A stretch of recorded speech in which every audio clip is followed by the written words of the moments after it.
దేవతలు కట్టిన ఆలయం తిరుమలలో వెంకటేశ్వర స్వామి ఏ విధంగా అయితే ఉంటారో ఇక్కడ ఈ ఆలయంలో అదే విధంగా ఉంటారు. ఎర్రని రాతితో నిర్మించిన ఆలయం, యుగాంతం చెప్పే చేప, ఇలా చాలా వింతలు ఉండే ఆలయం. Hi friends, welcome to my channel. ఈరోజు నేనైతే నందలూరులో ఉన్నటువంటి సోమనాథ స్వామి ఆలయానికి అయితే వచ్చాను. ముందుగా ఈ ఆలయం చరిత్ర తెలుసుకుంటే, ఒకసారి మహావిష్ణువు నారద మహర్షి కోరిక మేరకు భూలోకంలోని వింతలను చూస్తూ బహుదా నది పరిసర ప్రాంతాలకి వచ్చినప్పుడు విష్ణుమూర్తి ముఖంలో ప్రశాంతతను, సంతోషాన్ని గమనించిన నారద మహర్షి కలియుగంలో ఇదే నది తీరంలో కొలువై భక్తుల కోరికలు నెరవేర్చమని చెప్పాడట. ఇంకా కొందరు భక్తులు నారద మహర్షి ఈ సోమనాథ స్వామి వారిని స్వయంగా ప్రతిష్ఠించారని చెప్తున్నారు. ఈ ఆలయం ఆంధ్రప్రదేశ్లోని అన్నమయ్య డిస్టిక్లో నందలూరు పట్టణంలో ఉంటుంది. ఈ ఆలయం కడప నుంచి 45 కిలోమీటర్లు, రాజంపేట నుంచి 10 కిలోమీటర్ల దూరంలో ఉంటుంది. ఈ ఆలయం విశాఖపట్నం నుంచి 773 కిలోమీటర్లు, విజయవాడ నుంచి 429 కిలోమీటర్లు, తిరుపతి నుంచి 100 కిలోమీటర్లు, హైదరాబాద్ నుంచి 463 కిలోమీటర్ల దూరంలో అయితే ఈ ఆలయం ఉంటుంది. అన్ని ప్రాంతాల నుంచి ఈ నందలూరు రావడానికి బస్ రూట్ అయితే ఉంది, మరియు నందలూరులోనే రైల్వే స్టేషన్ కూడా ఉంటుంది.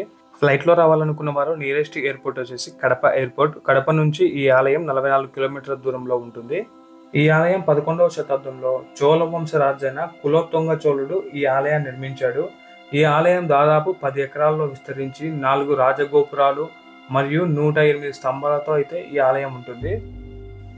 ప్రధాన ఆలయం, మహామండపం, ఆస్థాన మండపం, ముఖమండపం, అంతరాలయం, గర్భాలయం, గర్భగుడి ముందు కళ్యాణ మండపం, ఇలా చెప్పుకుంటూ పోతే లిస్టు చాలా పెద్దగా ఉంటుంది.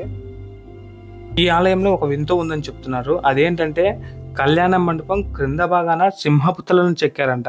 సాధారణంగా ఏ ఆలయంలోనైతే సింహము తలలు వచ్చేసి ఆలయం పై భాగంలో ఉంటాయి, కానీ ఈ ఆలయంలో క్రింద ఉండటం వల్ల, అంటే భూమి లోపల ఇంకొక ఆలయం ఉంటుందనేసి ఇక్కడి వారి నమ్మకం.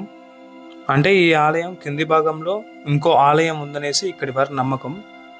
ఈ ఆలయం టైమింగ్స్ వచ్చేసి మార్నింగ్ 6 గంటల నుంచి మధ్యాహ్నం 1 గంట వరకు, మరియు సాయంత్రం 4 గంటల నుంచి సాయంత్రం 7 గంటల వరకు ఈ ఆలయం తెరిచి ఉంటుంది.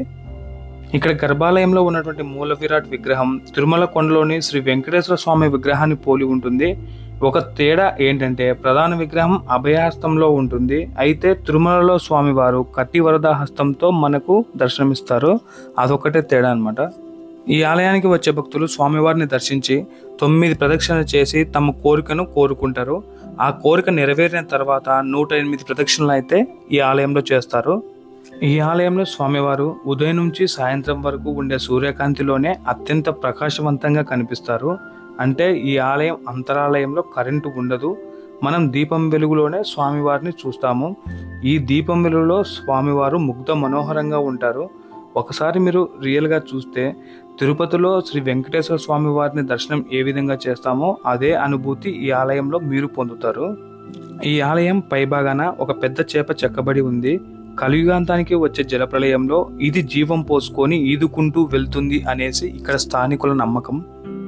ఇంకా మీరు ఈ ఆలయంలో ఎటు చూసినా ఎర్రటి రాతితో నిర్మించినటువంటి నిర్మాణాలే కనపడతాయి. మీకు ఈ వీడియో నచ్చినట్లయితే ఒక లైక్ ఇవ్వండి, నా ఛానల్ సబ్స్క్రైబ్ చేసుకోండి. Keep watching my channel. మీలో ఎవరైనా సరే ఈ ఆలయాన్ని ముందుగానే చూసి ఉంటే మీ అభిప్రాయాన్ని మాకు కామెంట్ రూపంలో తెలియజేయండి. Thank you.